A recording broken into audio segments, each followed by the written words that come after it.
Hey, seamless. Totally Hello. seamless. Hey everybody, welcome back to Diamond Cast. You'll notice we haven't got Adam today. He wanted to thank everybody for all of the support and love and messages that you've been sending him over the last few weeks. It means so much to him and his family that everyone is so supportive and loving, and it's just really nice to have everyone around. So Now how's it? I've got to say it first. You look sensational. This combo Thank you of very the hair much. color, the makeup, just sensational. Wow. Vincent, you look sensational. The combo of the hair color, the makeup, just mwah. Chef's kiss, And the mate. drum set, and the drum set, and the composition of the frame, by the way, as Very well. good. I love how like it's always drums because it's the Vinnie brand. It's the VV brand. It's always drums. Like why would it be anything else? Be weird if it was guitars, wouldn't Fucking, it? All about the drums. Really. I love it like the sticks on the snare ready to go at any time. Yeah. I kind of In case, half expect you to like just burst into a drum solo. well, you never know when some session work might just come in. It might come in now. It might be required to I'll do do it it now. now. Yeah, I'll do Pick up the phone. lesson. Hello. Do drum lesson now. Oh, are you? Yeah. Actually, I That's cool. saw that you'd put up that you were actually doing sessions in Pirate Studios, right, Vinny? Yes. They have a tutor program there. I only found out a month ago, so I applied, and yeah, they accepted me. So Of I am course they now did. a certified tutor at Pirate Studios. Oh, wow. I have my I Congratulations. have my I have my lesson there this Saturday. So yeah, looking forward to that one. Oh, that's incredible. That's so cool. And of course, they would absolutely have snapped you up because you've got actual real life touring experience. So you're probably so different from a lot of the guys who come, or guys or girls or whatever who come there and teach, who probably do a bit of session work here and there or like play in a covers band. Whereas you've toured the world in multiple like huge bands. So yeah, I think that goes a long way when you're teaching because people will ask you, they'll want to learn from you because they'll be like, what do you do when you're in a big show like this? And how do you short notice suddenly learn loads of songs and stuff? So yeah, that's really cool. Oh, thank you. Yeah, it's actually one of my one of the things that I will teach there is one of the things I'm not gonna compete with drum school. If drummers want to learn, things that they learn in the drum school, they can do that. But I will teach. My method is going to be completely different. Like I teach specific things, or let's say they want to learn specific rudiments or groove or double pedal, things like that. So that's what I'm going to be focusing on. I put it in my actual description of the lesson. So I'm being kind of like very specific about a topic or a lesson.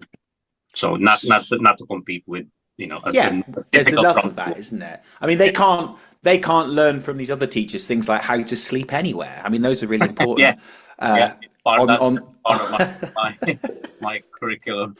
how to find the nearest Chinese takeaway wherever you are. Yeah, You can always do it. So yeah.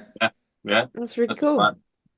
So, yeah, so what is this? If anybody wants to get drum lessons from the great Vinnie V, you can now. Nobody's mentioned it yet, but Ben, your hair looks incredible. But what's happening is because it's so big, it's just going out this way. So what I want to try and do is, as you can see, it's just that.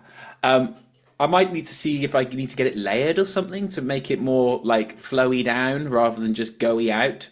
I believe those are the technical terms. That, Goey down or flowy out. Yeah. Yeah, go yeah. and see Tommy in Camden. He did mine.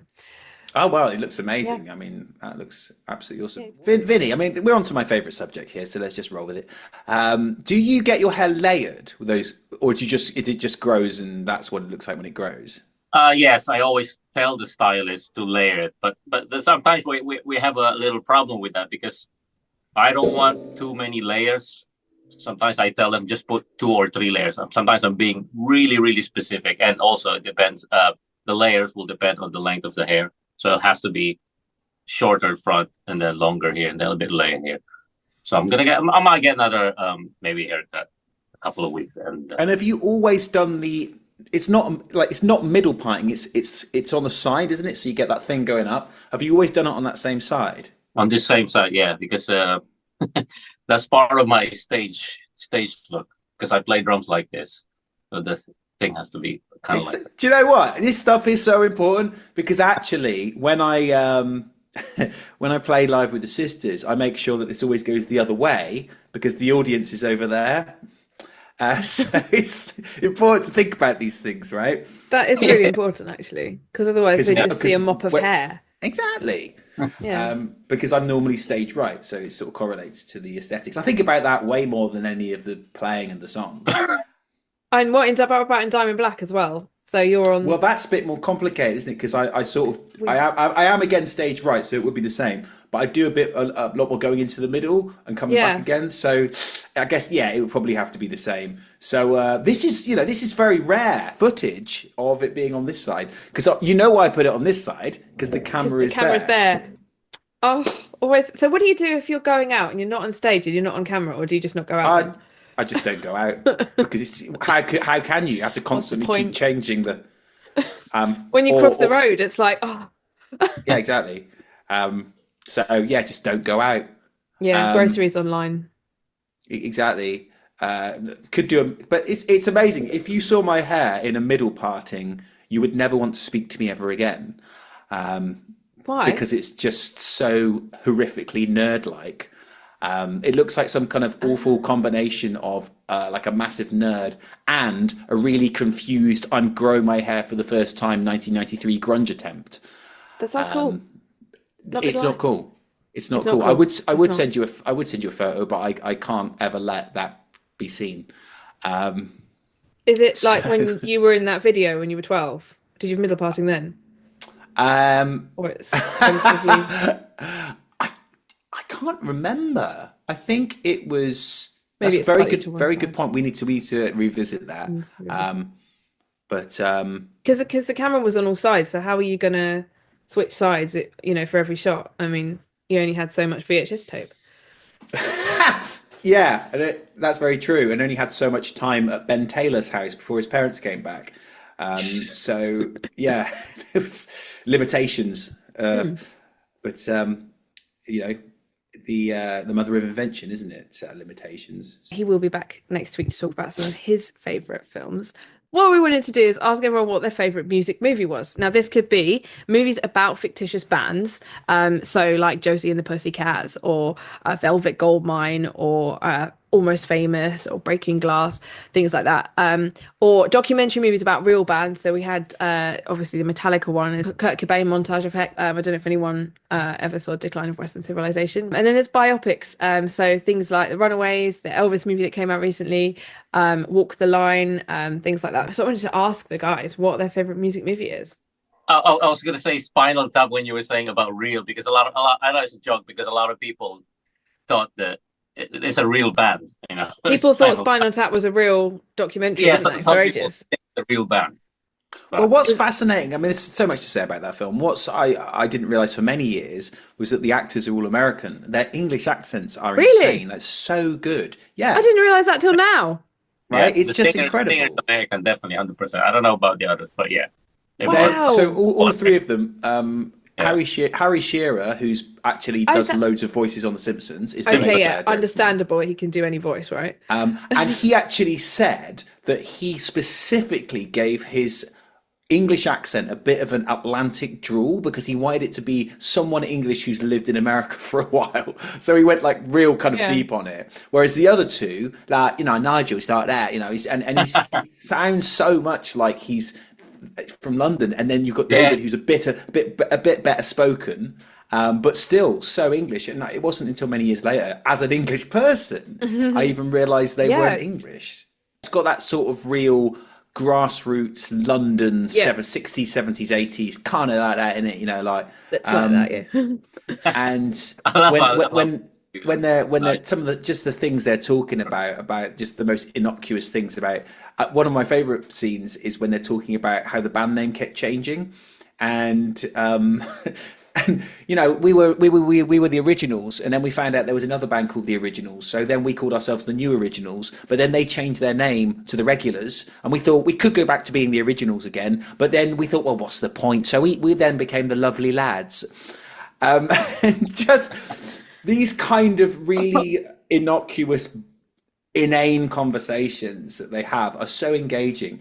And I think a lot of it was actually improvised. They had an idea of what the scene was generally going to be about. This is a scene where you're talking about the show you're going to do tonight, and here's what the show is. And then they just improvise it. Yeah. And a lot of it is done. There's so much outtakes. There are so many outtakes. There's a pretty much another movie's worth of outtakes where there's a whole other story about how they bring in an American guitarist to replace Nigel when he leaves, and how David's really jealous of him because he's so cool, and Janine really fancies him. And there's this whole other story that you can get on the outtakes, which is it's pretty much all as good as the actual movie. But there's this brilliant. I've never seen the outtakes, so I didn't know. Yeah, if you get, you can probably just watch them on YouTube. It's like Spinal Tap outtakes, and it's like an hour and a half of more stuff. So it's like another film. It's like another film, yeah. But I saw this great interview with Christopher Guest, who plays Nigel Tufnell. Christopher Guest is actually a very prolific American actor and writer and director. If you've ever seen The Princess Bride, he's the baddie in that. But you wouldn't ever realize it was him unless you actually specifically look for it. But anyway, so this great interview with him where he talks about how he came up with the concept of Spinal Tap. And he said he was in an airport. No, so he was in a hotel. He said, I was in a hotel one time, and I was just I was just waiting, and this English rock band come in with their manager. Okay, and you've got these 3-4 guys in the band. They're like these dead-faced kind of like gormless guys coming in with a manager, and I watched them have this conversation for about 10 minutes back and forth. And the manager says to one of the guys in the band, "Where's your bass guitar?" "I don't know." "You don't know where your bass guitar is?" "I think I left it in the airport." "You think you left your guitar in the airport?" "I don't know." And this went on for like 10 minutes back and forth. And that's where he got the idea, seeing a genuine English band and that kind of inane conversation that goes nowhere between the members. He said that's what he based it on. You can see that's that Nigel Tufnell character that he just like, I don't know, based it on. And it's just really fascinating to hear that it came from that real life observation. So yeah, I love Spinal Tap, and I watched it so many times as a kid, not really understanding that it wasn't real, just enjoying it because it was funny and it had rock music in it. And it was only later that I appreciated all the nuances and all the references. There was so much I didn't understand the first time round. The references to other bands, the sexual innuendo and stuff. But I just liked it because it was guys with guitars and their story. Yeah, cool. Spinal Tap's a great one, isn't it? Yeah, and I think I've heard that they're making a new movie of it, and I'm reserving all judgment. I think the challenge with reboots. Even though apparently what the concept is that they've been contractually obligated to do a tour together, like some kind of small print that they didn't actually manage to evade. So they don't want to do the tour together, which I think is a great premise. They've been forced into it. What, with the same actors? Yeah, and they're having to go out and do this tour in like 2024. It's them doing it. Which I think is a great foundation for it, rather than like it being, hey, we wanted to get back together and stuff. So you already sounds like it'd be really cool. That sounds like it'd be really cool. It could then be. It's the same actors. It's like they're doing a reunion tour or like a comeback or something like that, right? It's not like exactly. It's not like someone else is trying to be them. Yeah, okay. Yeah. I think that's going to be quite funny then. It could, and lots of references. Because a struggle with a lot of reboots is that when you reboot something, you can't reboot the feeling of what was happening when the movie was made, the world when the movie was made, what it was like as a kid when you first saw that movie. So I think reboots often fall flat unless you've never seen the original and it's just a good movie in its own right. Yeah, that's the thing. It has to be a good movie in its own right, and it also had to be. It sort of had to have its finger slightly on the pulse of the cultural zeitgeist a little bit, like so that people can watch it and go, "Oh, that's relevant to now." It's not trying to be. Well, speaking of which, have you got any opinions about the new Crow movie? I haven't seen it. Have you seen trailers? So I can't really make an opinion. I was really looking forward to seeing Bill Skarsgård, isn't it? I was really looking forward to seeing him because I really like his acting in various other films that he's been in, like Pennywise and things. And I think he's quite creepy. So I thought he'd be great in The Crow. But I haven't watched the film. So I can't actually... But I don't think... I feel a bit. The reason I watched it is because the first one was great, so perfect. Why do we need to make another one of it? Like it doesn't need That's it. It's redoing. that It's a old retelling of the reboot same thing. story. So one of the Um, other ones that I know that certainly I've seen, and I think Vincent you've seen, is the Metallica documentary. yes, Vinnie, what's your thoughts on Some Kind of Monster, right? What's your Yeah, thoughts on that Metallica documentary, Vinnie? I absolutely love that film because it just felt like, well, it was obviously is real, and it's something that, because I love Metallica, so it's something that I really didn't expect to see, because I guess they were the members of the band, they're not really much on social media, so no one knows what's happening, and it's not like now, you put lots of behind the scenes when you're recording or when you're doing stuff. But I guess that film gave us a glimpse of what really happens in the band, in one of the biggest metal bands of all time. And I really loved it because I also, especially that part about Jason, their bass player, Jason Newsted. So that was quite, in a way, that was quite emotional. And I have mixed feelings about what happened and how he was kind of pushed out of the band and stuff. But yeah, I absolutely love that documentary, and yeah, it's actually one of my favorites. It's very, very engaging because it's about the personalities, isn't it? And one of the things that really stayed with me from it was how Lars tried to piss off everybody, but he Yeah. couldn't piss off Kirk because Kirk's too like Zen. Mm. But he finally found a way to do it. He finally found a way to do it. And there's a scene where he's like going, you know what? I think on this record we probably shouldn't have any guitar solos. And Kirk's like, what? It's like finally he's got him. He's got him. so Actually, he's there was just also doing that there to where protect them. he was suggesting something about the solo, and Kirk didn't want to go with the trend. I think he was arguing that fuck this, I don't want to follow any trends. No, I want to do my own thing. And I think Lars and James were suggesting him to no do this solo because it's kind of like what's happening right now. And he absolutely didn't like. He didn't get pissed off, but he was kind of annoyed because he just didn't like the idea of following a trend. Yeah, So I that mean was it's and it's amazing, isn't it? Like there's another bit that really stuck with me. I think those are the bits that in any sort of as a musician and you watch certain films, the things that stick with you are probably the things that trigger you. And I think one of the things that really triggered me was there's that scene where James is writing this really great riff and it's really groovy. It's like, I I don't know know. what you, I know what you I don't know what it is. It's probably something like dun dun dun dun dun dun dun. It's like yeah, and you think it should be like that, but like Lars comes up with the most annoying, horrible drum beat that ruins it, and he's playing it looking all smug, chewing gum, and you can see James like. I just feel like it should kind of, go with the riff more. And Lars like, nah, it's just too stock, man. It just sounds stock. And that He always played stuck like with this. me. He's played like this.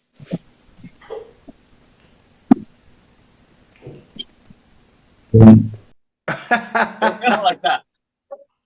And James was saying that he's used to the drummer, you know, holding the beat, but because Lars was coming up, like you said, he's saying he was stuck, so he's trying to come up with something clever. So that Yeah, is as a but drummer, it's I understand him. He was trying to do something, but it just James couldn't follow what he was doing because I guess it just needed a very simple beat. well, yeah, and I think James says something like that that's a bit passive aggressive of like, I'm just used to the drummer actually playing the song, so I'm Yeah. actually like playing the riff. And I guess when you get to that level of you've known each other for so long, you're so wildly successful that just little things like that suddenly become uh, an opportunity to sort of have a bit of a dig at each other, or they become really important, or like because because like you could see that in a more conducive relationship, it could have gone okay. That riff is very straightforward. Let's make this bit of the song really straightforward, and then we can have another bit that's maybe a bit more interesting where we follow a beat like that. Because then you've kind of got the best of both worlds, rather than it being I'm going to ruin your riff with my weird beat. But there was like so much else going on in the background about how they were annoying each other in different ways, and that was probably like another kind of part of the relationship. I mean, the very fact that they've got this psychiatrist there the whole time in like a big jumper, with like a pipe. Then how did you feel when Lars said that? Is fascinating. Always making them talk about their feelings, and they're just like, get out of the way. Maybe were he's there so actually that everyone can like direct their anger towards him. Yeah, exactly. It was useful. There were a few times in that film where I thought they were going to disband, like so many times, like when James walked out, or when they were having this discussion about schedules. Like they can't listen to the song, they can't work on the record if James is not there. But his time was limited because he's undergoing some kind of, was it a therapy or something. But Lars decided to go into the studio and have a listen to the song, to the demo with Bob. And then James found out about it, and then all this another argument, and he got really, really pissed. I thought, things like that. I honestly thought they were gonna. That's it. They're gonna. That was another bit that really stuck with me, because it threw up a bit of a moral dilemma of what did I agree with? Did I think that James going away meant that nobody should work on the songs at all because he's part of the band and he's important, and therefore, or was that just like really selfish and like. Really limiting everybody by the fact if I'm not there, you're not allowed to do anything. And I was really torn over that. I don't know what do you think, Vinny, about like whether or not they should have been able to carry on doing stuff if he wasn't there? God, man, it's a really, really tough one, because I don't know. I if you look at both sides, I fully understand why James would react like that, because he wants to be there. He wants to be there when something suggests or something gets changed. He wants to be part of the writing process 100%. But on the other hand, I think if I'm not mistaken, the cutoff is like 4 o'clock. After 4 o'clock, no one's allowed to work on the record. No one's allowed to listen. But Lars said, "Fucking hell, I can do whatever I want. No one's gonna tell me I can't listen to this if I want to." So just basically two opposing sides and their schedule. That's what they. Well, not Lars, but that's what they kind of agreed on. So they would start work at sometime in the morning and then finish at 4. From 4 o'clock, no one is allowed to touch the record, listen to the record, anything to do with the record. Not listen to it. See, not even listen to it. I get changing it, but maybe it would actually be really beneficial. Go and listen to it, make some notes, and then when you come in the next day, hey, listen, I was listening to it last night. What do you think about maybe if we did this? That seems a bit severe. Yeah, you mustn't have any creative thoughts about the music unless we're in the same room together. I guess things just get weird when you're like that famous and that successful, and maybe the pressure of when you are that famous and that successful of putting out the next record, and the pressure that's on you for it to be whatever, to be good or different. Well, it's got to sell more than your last record, and you've got to not disappoint the fans, and you also probably want to take a different direction creatively as well, because you've done that already, and you're touring and you're hanging out together like every single night, and it must just really touring. I don't have to tell you that. Exactly. It must just get so. I mean, from my experience of touring, I have found and watched and felt that real unimportant things become important, and you have to really check yourself to go, I was about to get angry at that person about something that's so meaningless just because we spend so much time together. A bit like living with housemates, and they're just stuff that, and it's just not worth it, and going, right, actually let's maneuver around that, let's recalibrate, but sometimes things just get out of hand, don't they? And I guess when you're a band that big and there's so much at stake, it must just get really, really difficult. And the more difficult it is to actually please everybody, because now you've got 3 million fans, you're probably going to piss off 20,000 of them, whatever you do. Even if you make like an album that you think's awesome, then it's probably 20,000 people like, oh, it's a bit similar to the last one, or it's not similar enough to the last one. You can't win, can you? Because it's like, well, make it similar to play it safe, and it was like, oh, similar. So, or you can make it different to make it more interesting, and then they'll be like, oh, well, it's not the same as the last one. So I think, I guess the only thing you can really do is be true to yourself, be true to what actually excites us musically. That's the only thing that we can be sure of. I think that's really important. I think write music for you, not really for anyone else. So write what you feel. and I think people will feel that. People will feel Yeah. the emotion and Yeah. the realness of the record, of the album. Well said. Well said. Yeah. Couldn't agree more. On that note, that's quite nice actually to well, we're going to talk about this other film. Has anyone seen The Dirt? Okay, so yes, I've seen it twice. Now, Twice? this might be Me too, relevant. twice actually. That's weird. It's weird.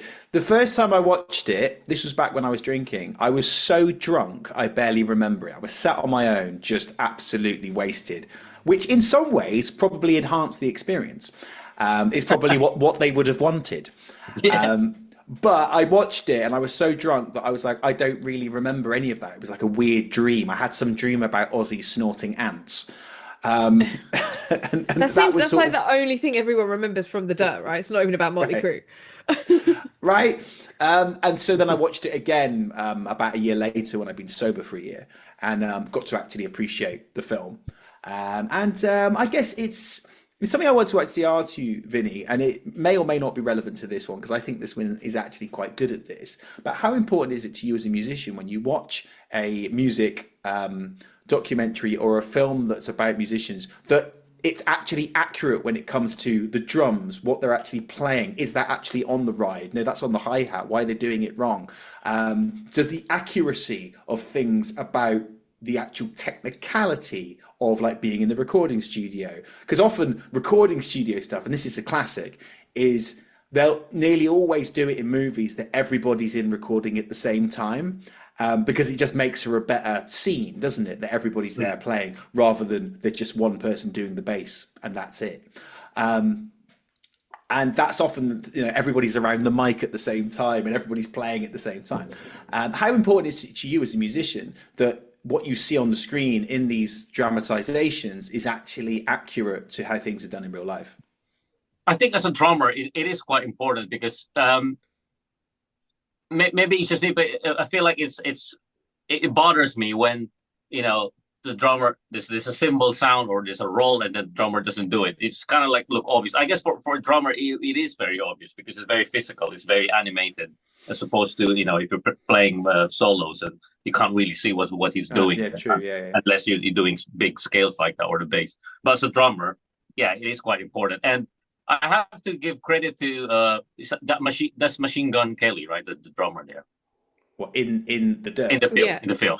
Right. Yeah, I have to give credit to him because he was spot on, man. He really, I don't know if he's a drummer or he just learned how to play the drums there. I think I saw a little bit of the behind the scenes. So I think whether he learned drums for that film or he was a drummer, I think he was spot on there. He was really rocking out and nailing it. So yeah. I mean, he's an actual musician, so he probably would take more care in actually making sure that he was doing justice to Tommy Lee. Although you can still get caught out because as you know, Nat, when you edit a film together, sometimes you have to cheat stuff. You have to choose bits that actually wasn't that bit happening at that time, but it works because it cuts with this. And so there might be bits in any music movies where actually the drums are doing the wrong thing, but there are other reasons why you had to use the shot. And I wonder how much of that actually is the case in a lot of stuff that we see that we're like, oh, that's wrong, because maybe they had to use that shot for other reasons. And the story for 95% of the people watching is much more important than that would have been on the China, not the crash. But then there would always be those people that you have to make sure you get it right for. True. Yeah. I think like I said, for me, for a lot of people, I guess for musicians, it's kind of understandable. It's a film that you're not going to be expecting 100% accuracy. Plus, all of the time they were obviously miming and they used the audio from the actual record and stuff. So everyone knows they're miming. But and also stuff like I can't remember when they're in the practice room, which is like somebody's apartment early on when they first meet like Mick and stuff. When they play, it sounds fucking amazing, which it wouldn't do in a room like that. It would sound pathetic. Like it would sound just like but it sounds really, really good. But is it actually a re-recorded version that they've done to make sure it doesn't just sound exactly like the record and actually sounds like a fresher vibe on the tune? or are they just miming to the record from like 1983 or whatever?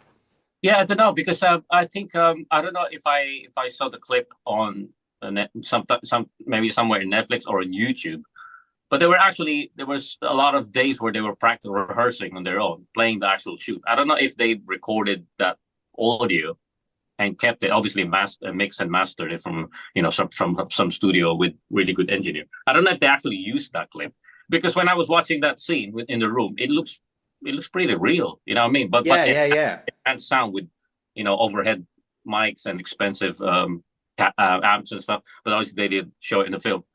For me, it sounded like that. I don't know. I couldn't. Maybe I have to rewatch that specific scene and maybe pay attention. But at that time, I thought it was like these guys are really playing in this room, and then someone is filming it. That's exactly how I felt as well. Even Yeah, though it sounded really well produced, it didn't sound like they were just miming to the record. It sounded like something different. yeah, So that's a good middle ground. But then you got to think about how it wouldn't work for the story if it sounded terrible as it would do in a tiny room like that. There are certain things that you just have to, again, now as you say, the suspension of disbelief in order to enjoy the story. This goes back to what we yeah. were saying earlier as well about like technology has improved, right? So if you made it sound like it would have sounded to be authentic, people nowadays would go, it sounds a bit rubbish. And so Yeah, they wouldn't think it would be like either people would think, oh, that stands out because it sounds not like how you'd expect a band like them to sound, or they think, oh, well, how did they get so famous then if they sounded like that? But then they think without realizing that actually that there's a lot of reasons why it would have sounded like that. But the only people like you guys would go, oh, they've done that really well because they've been authentic, and the rest of the world watching it would just be like, it's a bit of a wet squib, isn't it? Like, yeah. Well, also we are as viewers, we're used to sound being manipulated on the screen, and we don't question it. Classic example, right? Say you've got a scene of some people talking in a garden, and the first shot you have is actually really far away to establish the fact that they're in a garden, and the dialogue already starts, but you can yeah, hear it as if you're standing right next to them. But you don't go, "Why are they so loud? I'm miles away," yeah, because you're exactly, caught yeah. up in the story. So a lot of stuff can be said that we get caught up in the narrative, which allows the things on the screen to actually not be accurate, but it leads the story. Like any nightclub scene in any film ever where it's really bright Yeah, and not very loud. yeah, yeah, and you can, yeah, You can hear exactly. them So you talk. They can can you can talk to you each can other hear, without yeah, like. You never see them go up to each other's ear and go, "Do you want a drink?" And like the person going, "What?" Like constantly over and over again, and like getting shouted at in their ear. They're just kind of talking, 2 feet apart from each other and Normal. sort of Yeah, yeah. saying, like it's fine. But yeah, there is that. There's loads of things like that where I've seen them and I've kind of gone, that would never happen in real life. But obviously, if it did look like it did in real life, it would look really bad on screen. and you wouldn't actually be able to enjoy the story. So it's about enjoying the story, isn't it? And I think if I remember correctly from the Motley Crue movie, it was that it was quite a good balance of it's for a musician watching it going, yes, that is pretty accurate, whilst making space for the fact that, yeah, okay, this works for the story. And I think a lot of that stuff as a musician happens when you see in movies backstage, and how backstage always looks like super exciting and cool, and it Well, really everyone wants to isn't. go backstage. Yeah, Yeah. everybody wants to go backstage because it's like, wow, it's all the glamorous place, and it's like actually it's just like, a toilet or a storeroom or like Yeah, it's actually quite rare, even in like bigger venues, that the backstage is anything like what you see in the movies, right? Right, Vinny? Yeah, yeah, yeah. I think most even great venues, you just maybe have an extra couple of extra rooms, maybe nice couch, and but definitely not looking like a fucking 5-star hotel. Yeah, it's what it's like, It's isn't not a it? venue. unless I haven't seen a venue like that. unless you go to the O2 in London and you go to Michael Jackson's dressing room that was built for the This Is It tour that he didn't make Oh, it to, which is a 3-roomed affair. Which is you walk in. Have I talked about this before on this show? You walk No. in and it's so Adam and I were we were filming for a client in the O2 and they didn't have anywhere to put us with all our gear, so they were like, "I'll just go in this room," and it was this Mike and it was Michael Jackson's dressing room, and it's like it's like a room with just a big armoire at the back, like a Narnia cupboard, with all like floral carpet and some cross stitches on the walls and things. And it's like, oh, it's quaint, a bit weird, middle of the O2, you know, in the backstage area. And the armoire, if you open the door, it's actually a door that leads to another room. And you go in, and the other room is all like blue lit, and it's got like wall to wall CDs and DVDs, and it's, you know, it looks very like Pepsi Max type of vibe, and it's got like you know, futuristic seats and fridges and bright lights and things. And then you go at the back and you pull one of the bookcases, and then there's another room at the back, and it's got a big mirror on it and like a seat that's like shaped like this at the back, and then a big telly and a PlayStation. Well, that sounds amazing. Nice. It's really cool. There was no one else in there. I don't know what they use it for now, but then we were talking to someone that worked there. It's like, oh, yeah, they built this for Michael Jackson for the This Is It tour when he was going to be there for 40 days. Wow. Well, I guess that kind of makes sense. I mean, it is Michael Jackson. It is 40 days.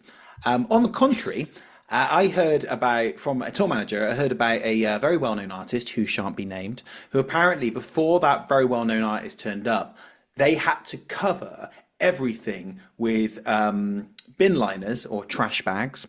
So, because they knew that when he turned up, he was just going to trash the place. He was just going to throw stuff everywhere. So, to protect the venue in advance, they had to put up all this stuff. Because, you know, you can't ask him to not do it. He's going to do it because he is someone who's so successful, he can just do what he wants.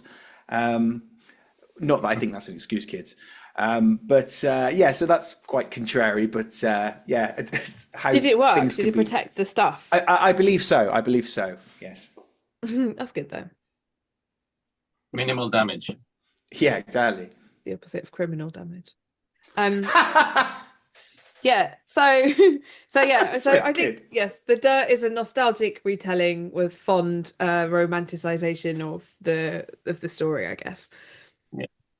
What did like you the think actors. about it? Good. Yeah, I thought the actors was good. Who did you think was the best actor in it? Like in terms of who Machine really Gun played- Kelly. right? What? Definitely. And he played Tommy Lee, right? Yeah. Yeah, I think he was I really good. I agree because I feel like it really he really portrayed what's his name, Tommy Lee's character. I think he's so accurate. They probably work really close together because you see the behind the scenes. They were the actual member of the band were there. So I think you're right. Nat. He's for me he's the best actor, the best performance. And he walked like him and everything. And you see footage of Tommy Lee from the 80s and stuff, and you just think he's got that kind of swagger and he's got the kind of attitude that he had. He's got that attitude, yeah, exactly. Yeah. I imagined it to be not polished or like Hollywood or anything like that. I was taken aback because I was like, this isn't The Dirt, this is The Clean. Oh, I'd be interested to know what would be the opinion of someone who was actually there. Yeah, I would like to know that. Yeah, to know, is this accurate? Yeah, because I mean, I was just, you know, you read a book, you have a different idea of something in your mind. Probably you weren't listening, but that's me. I probably wasn't listening to the actual thing. I was like, that's what it sounds like. But it's probably too much for an average Netflix viewer. You know, if they did it like that, what you read is probably, whoa, this is too much. We can't show also, it. they might just think it's a bit naff, whereas they want to see that Hollywood sheen. People want to see the Hollywood sheen. Yeah, true. And also you want to see a quick narrative arc, because the reality of being in a band, because it always happens in the movies, doesn't it, Vinnie? Like the band starts and by their third gig, they're suddenly playing to like 1,000 people. Yeah. And because, it would be a really rubbish film if you had to watch them trawling around the same kind of small venues for 3 years. But yeah, it always seems to go really quick, doesn't it? That's another thing that they always have to, I think, accommodate is that you don't actually want to watch the realistic timeline of things. I actually really like the Mick Mars character in it. I thought the actor really brought across the slightly world-weary, sardonic quality of someone who was older than the rest of them. Being in that environment with them, because I don't know how much older, but at least 5 years older than them or something, and he just seemed very kind of dour and world weary to the whole thing, and I thought that brought an interesting shade to the movie, having that quite different character in there. He's the guy that played Ramsay Bolton in Game of Thrones. Well, the other thing that I've always kind of, and I rightly or wrongly always thought this about films about bands, is I've always felt that you can't really understand what it's like to be in a band. You can't act what it's like to be in a band unless you've been in a band. Hmm. I think, and I guess that's a bit kind of small-minded of me and maybe elitist of me, of like if you're, or maybe not band, of like being an alternative musician and being part of alternative culture. If you're like a clean-cut actor who normally does like classical roles or is in a soap opera or something, how can you really know what it's like to be in a rock band, an alternative band? Because you get in an alternative band because you're marginalized usually by, you feel like side of the norm, you feel like side of society. But then I guess you could say that about any profession, actor doing it, and that's why actors are actors, because they learn about how it feels to be that person. But I felt I always struggled if I saw someone that I like, say for example, Airheads, right? You've seen Airheads. Yeah, yeah, It's yeah, the movie about the band that take over the radio station to get their own music played, yeah. and hold it hostage, and it's got the main guy in it is Brendan. yeah, Brandon Fraser, right? Brendan Yeah, Fraser, and he Adam does Adam it. Adam Sandler drums. And Steve Buscemi is the That's it. bassist, Yeah, right? And they all do it so well. I just remember when I saw it when I was a bit older, thinking I don't believe in Brendan Fraser because he's too clean cut. He's too much of like a Hollywood actor to understand what it's like to be in a band and really struggle in the way that you do in an alternative rock band. But I guess I never questioned it when I was younger. And that is a great movie, and they're all great actors. And I like how in that band, do you remember Vinnie? Because it's set in, I think, like 93, 94. So you've yeah, got that really weird change of going from like classic rock into grunge, right. Yeah, like you do in Wayne's World. So you've got Adam Sandler is very kind of Chili Peppers, isn't he? Whereas Brendan Fraser is very grunge, like very Pearl Jam. And yeah, then Steve Buscemi is almost like Metallica Black Album. yeah. And Tight so jeans. yeah, you're kind of like almost verging on sort of 80s metal. Yeah, yeah. And it's really interesting watching a movie like that and seeing that shift, like in Wayne's World as Mm, well, because it's like you've got like grunge sensibilities in there, but you've got still like Aerosmith and Motley Crue t-shirts and stuff. So it's and the very fact that when they're talking about Wayne stock, the headliners are Aerosmith and Pearl Jam, who are yeah, sort yeah, of on the polar ends of like classic cop rock and modern grunge. yeah. It's interesting. Yeah, and also you might remember that when the radio station was going to transition to soft rock, they're gonna start playing Air Supply or something. That's Yeah, what which that is what was happening at that time. Remember, at that time, yes, people are divided. They don't want rock. They don't want grunge. They want those soft rock, easy listening. That's what they call it. that's right. Yeah, and little bit of interest there is that the do you remember there's Oh, like a blonde? Yeah, you know what I'm going to say. yeah, The blonde like business music exec guy in it yeah. is David St. Hubbins from Spinal Spinal Tap. Tap. Yeah, yeah. Yeah, Oh, which cool. probably at the time was like a nice nod of like, oh, it's him from Spinal Tap, but playing this like business exec. I, yeah, yeah. Nice. Now I only realized it now when you mentioned it. But oh yeah, fuck yeah, that's that. And it's also got what's the neighbor on Seinfeld called? Newman. Newman. Not Newman. Not Newman. Not Kramer. Newman. Oh, the tall Kramer. guy, curly Yeah, hair. it's got Kramer in it as well, Kramer. Yeah, yeah, playing the same sort of Oh, character cool. he always plays. So definitely worth a look if you haven't seen it. Airheads. Yeah, I'll look up that one. I've never seen it. Sounds good. Sounds like the era of the feel good music movie. Yeah. Definitely, yeah, I like a definitely film check at it. the end of it where I'm like, I want to go out now. It will probably make you feel like that. Go watch it on a weekend then. Right, so we've got some suggestions from our lovely audience for what your favorite music movie is. So I'm going to put these actually on a little playlist at the bottom of the video so that everybody can have a look and share some. We've had a few come up today as well that we can write down. So maybe we'll have like a nice movie marathon for everyone if they want to partake. Nice. So Alicia J says Almost Famous has been my comfort movie since I was a kid. yeah. Good film. Good film. Yep, it's a classic. It's become a classic because it was like I 2000 or something it came out. So for me, it's still like I've a never seen new it. film. Never seen it. Never Oh, seen it. there you go. Vinny, why do you like that? What's good about that? What's good about it? It's actually one of my favorites. I guess because it was kind of like set in the 70s, and the story is it's about, I don't want to spoil it for you, but it was just typical, struggling man, and then they're trying to sort out their shit together and stuff. And the acting was really, really good.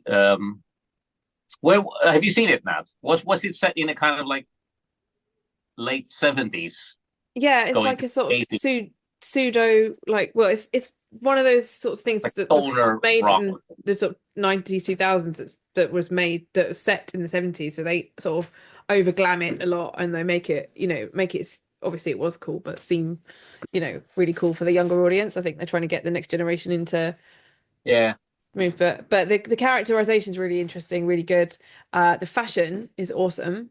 That's yeah, something, and like they also like dress them up in every single like different outfits across, like as each scene progresses as well. Like, so you get to see lots of different styles. I like films when they do that rather than having the yeah. characters in the same thing all the time.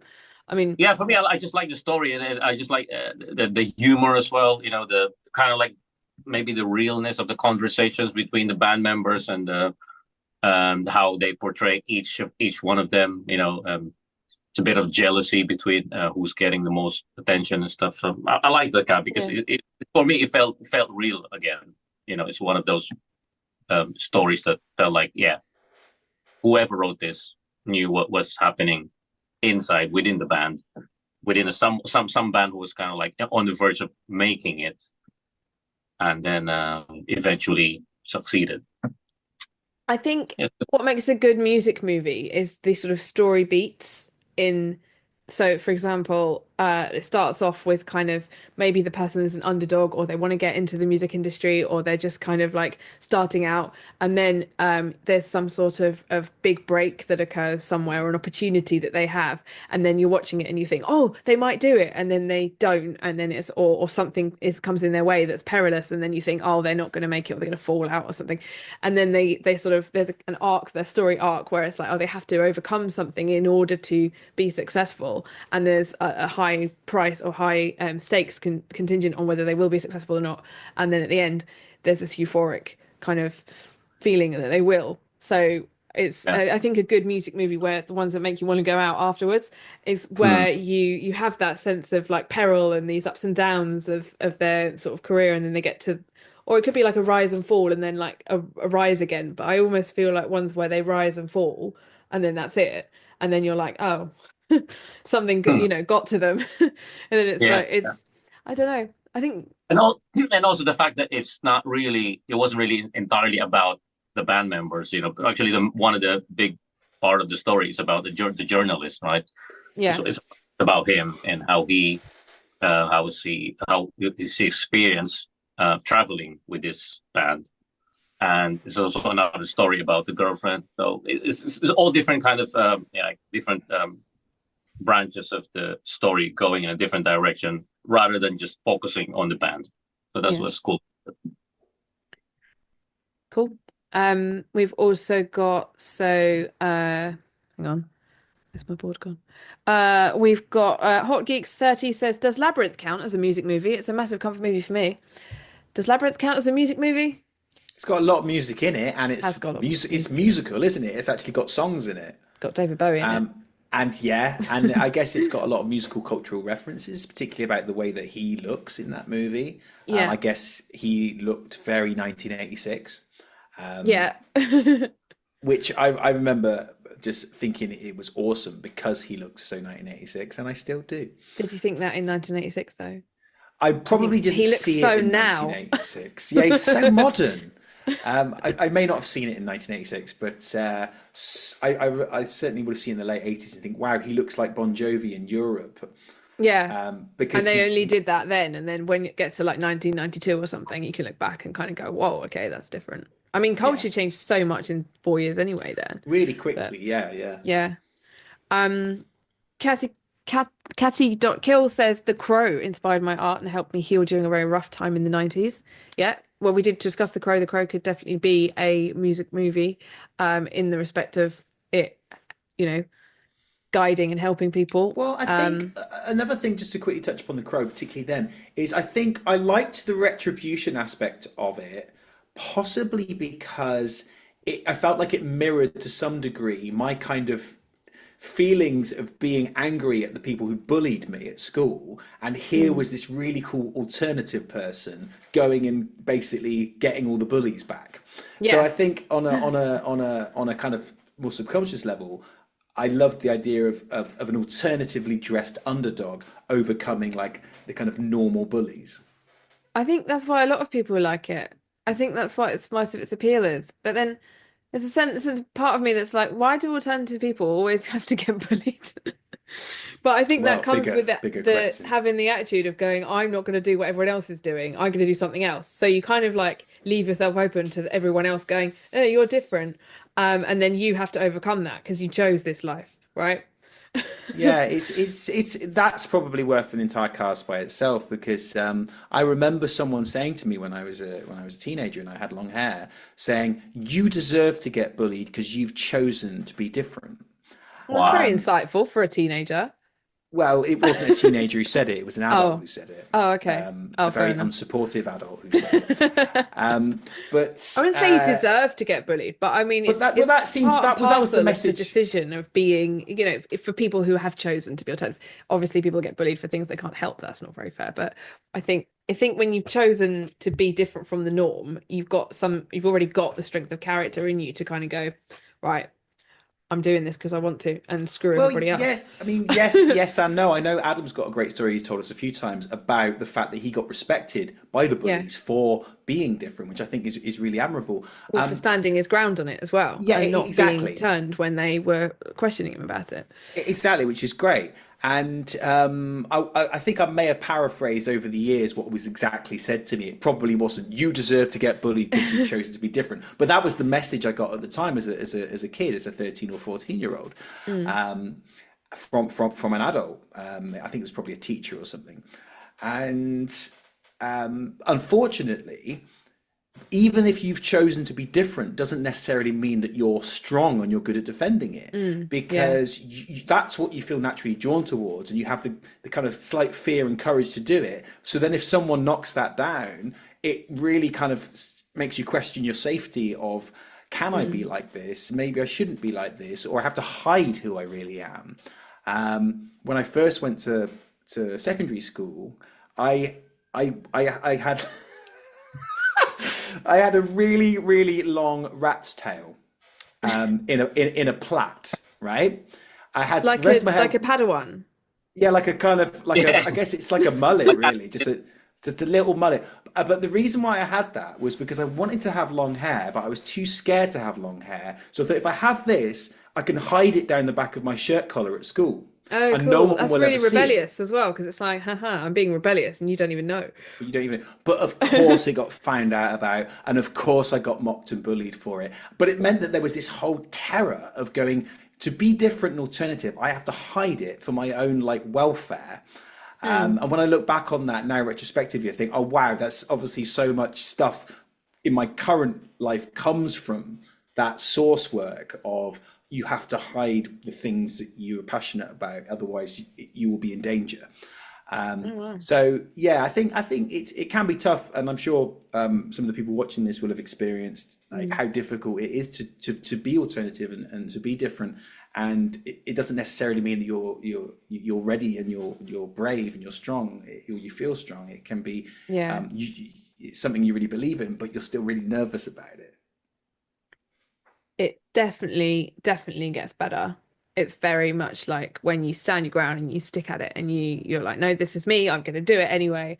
It definitely you sort of find that, try all these different things out and find those things and find out who you want to be or who you're going to become.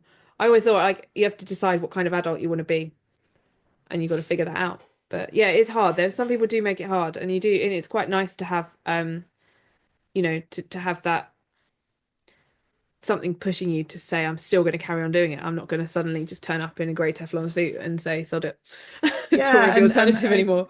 even now, I think I can look back and I can put compassion and understanding towards people who bullied me, because everybody's a victim of a victim. So whatever they were going through meant that they put them in a headspace where they felt safe, or they were deflecting negativity by picking on somebody else and going, Yeah. "Don't bully me, bully them." Yeah. Or whatever they were going through at home, or whatever it was that then manifested itself in, okay, well then let's be unkind to kids at school. Yeah. So it's just, I think sometimes if we can remember that we're usually victims of victims, then it can sort of help you let go of some of that resentment from the past. That's nice. I think that's a good note to end on. I would like to read some more audience comments, but we are running out of time, and we are going to return to this topic later on when Adam is back, so he can tell us about some of his favorite films. And I think that on what we're talking about, I think that being alternative, growing up is definitely a subject for another cast that we can delve Absolutely, into a yeah. bit further. Yeah. That'll If be you guys good. are happy with that. Yeah, Yeah, absolutely. nice. Alrighty. Thank you, Nat. Thank you very much.